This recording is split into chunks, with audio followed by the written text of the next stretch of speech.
Hi, it's Erik Paulsen, and welcome to our latest installment of our video conversation. Actually, this week marks the 25th week that I've taken questions directly from you, and I get a chance to respond.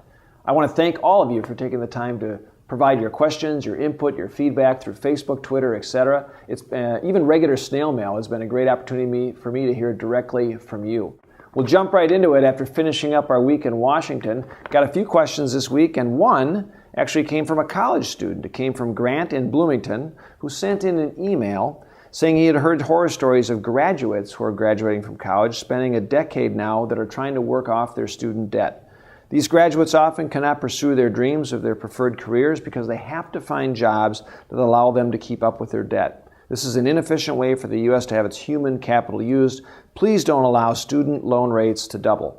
Well, first of all, as a father of one daughter in college, I can appreciate the situation you're in. And I will also tell you that in Congress we have passed bipartisan legislation. The president just signed into law to making sure that student loan rates do not double. They would have doubled at the end of June, but we were able to successfully avert that.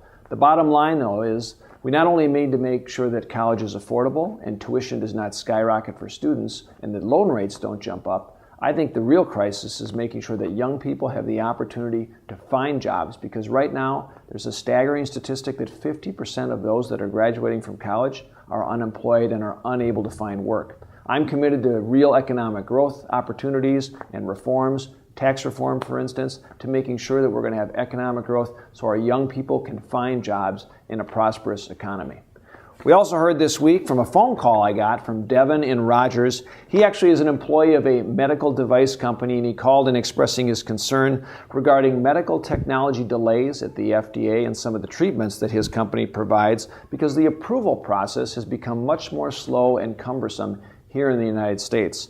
Well, first of all, Devin, thanks for calling in, but here's the real opportunity again to share some of the success we've actually had in Washington that you may not hear about in the news media. I was able to work as a part of a group of bipartisan legislators passing legislation to streamline and modernize the FDA so that the approval process and the pathway for getting new drugs and new medical devices to market is efficient and predictable and transparent. We actually had the president sign that bill into law as well recently, and that's great for our medical device companies in Minnesota. We employ so many people. It's a great Minnesota and American success story, but it's also good for patients, because now we can make sure that these life-improving and life-saving devices and technologies can be put out in the market for our patients. I talked to one CEO recently, for instance. He said he's been so frustrated with the FDA for 4.5 years, he's been trying to have his device approved.